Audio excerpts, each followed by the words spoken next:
Member যা রাস্তাঘাট করতেছে, জনগণের সেবা করতেছে, কোনো অপরাধী নাই। তাই কোনোদিন ইতিম ছিল, ছোট তনে বড় হয়ে আজ পর্যন্ত কারোর সাথে কোনো বেয়াদবি করে নাই। এই অনর্থ আমার এই ছেলেটাকে বিপরীত ফেলাই দিছে।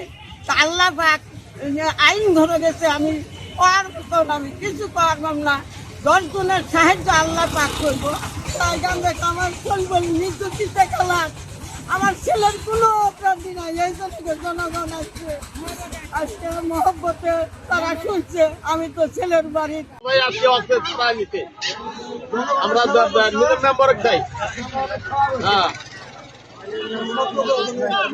কোনো দুর্নীতি নাই, কোনো ই নাই, খুব ভালো মানুষ, কোনো ভেজাল নাই।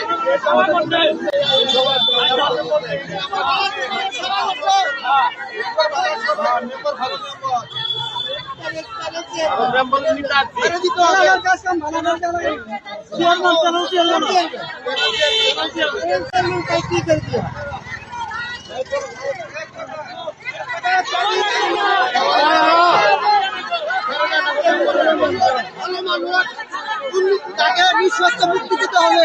সে নির্দোষ একটা মানুষ, জনগণের সেবক, সে তাকে নিঃশর্ত মুক্তি চাই।